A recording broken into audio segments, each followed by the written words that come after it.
I'm here for you. Of course. Wait, you want to talk about us? Is there something bothering you? Really? You think so? You're so sweet.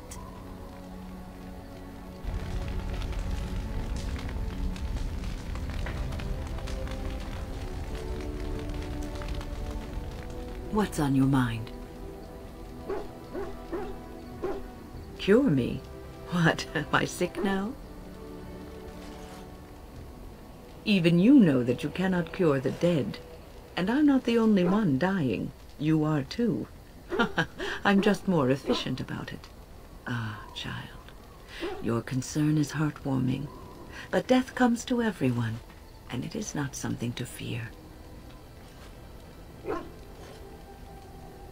People fear not death, but having life taken from them. Many waste the life given to them, occupying themselves with things that do not matter. When the end comes, they say they did not have time enough to spend with loved ones, to fulfill dreams, to go on adventures they only talked about. But why should you fear death if you are happy with the life you have led? If you can look back on everything and say, yes, I am content. It is enough.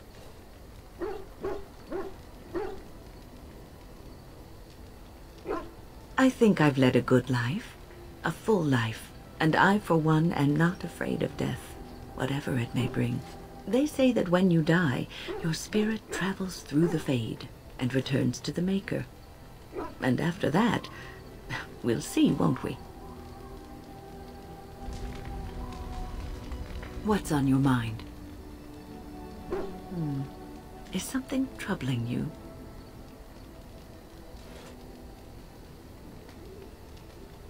You are one of the 2 surviving Grey Wardens in Ferelden. You defend all of us, and much rests on your shoulders. It may not mean much to you, but thank you for having the courage to continue to fight. And that gives me hope.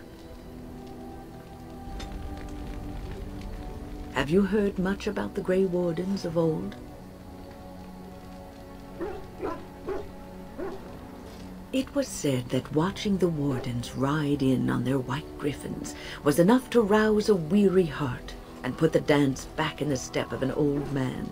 The Grey Wardens were powerful, feared and respected, but they also inspired the common people. I remember a tale that was told to me many years ago. The blight had ravaged the land for months, and the armies of the great kings had amassed for one last stand. As the sun burst through the clouds that boiled and churned in the dark sky above, it illuminated a vast, seething horde of darkspawn, with the archdemon at its head. And it was then, when courage seemed to fail, and all lost to death and despair, that the Grey Wardens came. They arrived with the beating of wings like mighty war drums, and stood before the armies of men. The Grey Wardens, grim and fearless, marched forth, ever between the men and the encroaching darkspawn. They formed a shield of their own bodies and held that line until the archdemon was dead, and the last darkspawn lay trampled in the dirt. And then, demanding neither reward nor recognition for their sacrifice, the Grey Wardens departed. When the clouds finally rolled back, and the sun shone full upon the blighted ground, the great kings knew that they had lost no men, and none of their blood had been spilled.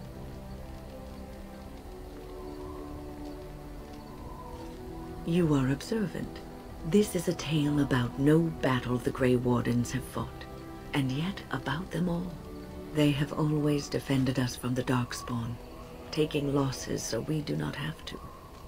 People may have forgotten over the centuries, but nothing has changed. This knowledge has been blessing and burden to Grey Wardens past, and now it shall be your blessing and your burden.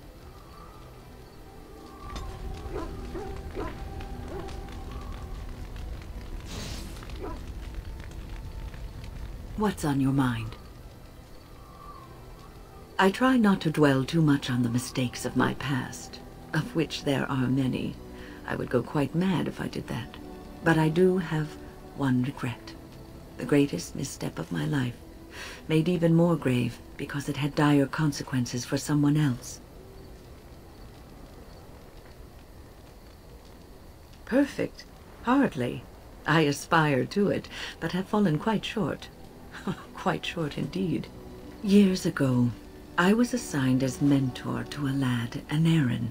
He was my first apprentice. Anarin was an elf, raised in one of the elven alienages, and he was very mistrustful of humans, especially humans in authority.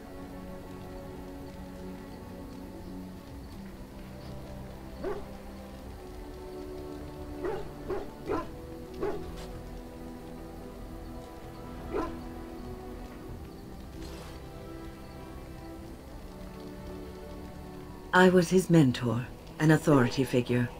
He can't have liked me very much. What Anarin needed was time.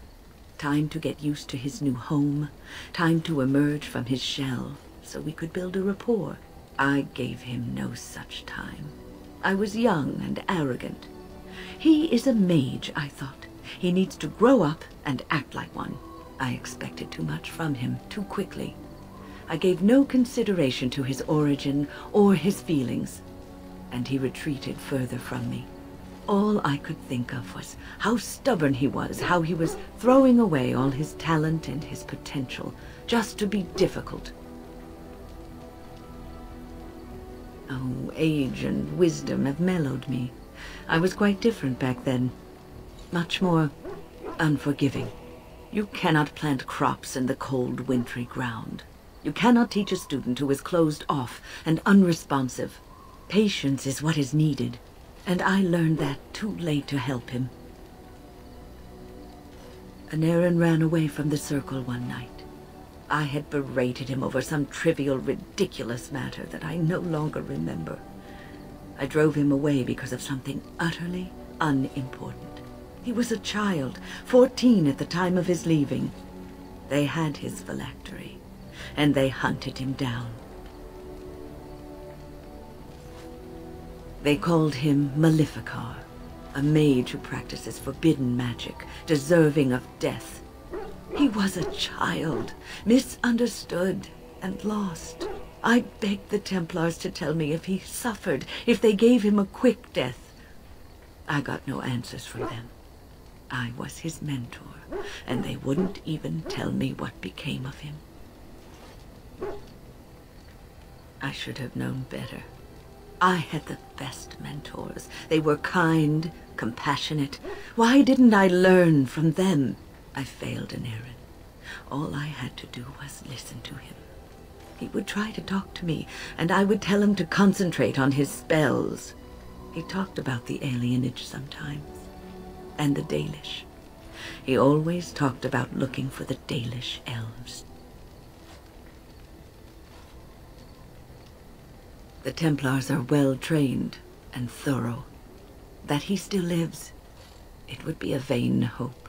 The apprentices that came after Anarin benefited greatly from the lessons I learned from him. In a sense, he was my teacher, and I his student.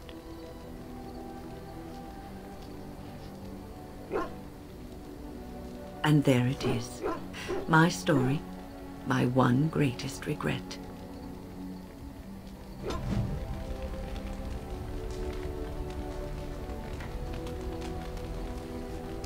Orzammar has sent her best, Warden. It has been a long time since the Dwarven army has marched on the surface.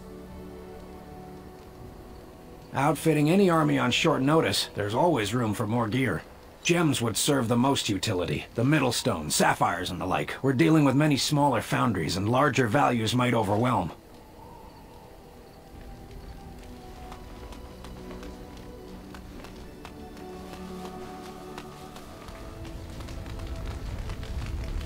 What comes, my friend? We're in camp, so 'tis as good a time as any.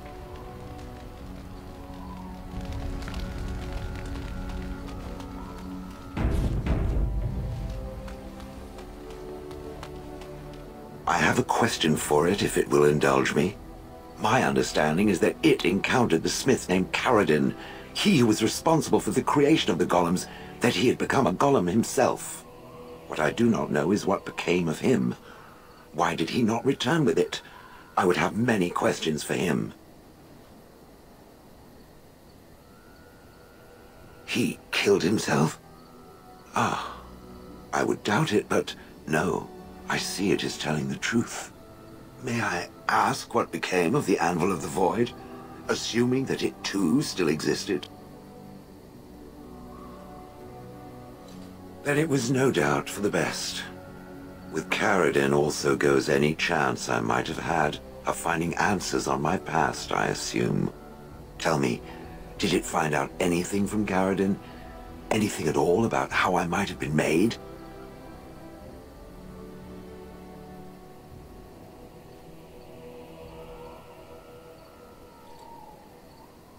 Meaning that I was once a living creature? That seems highly unlikely, and more than a little insulting. Is it certain? Was I forced into this? Or simply glad to abandon a frail body? And more importantly, who was I? I simply must know. I cannot help but believe that answers lie elsewhere in the deep roads. We must look. Yes, no, I don't know. If it can search the deep roads, I may remember something. If not, then I will have to wait.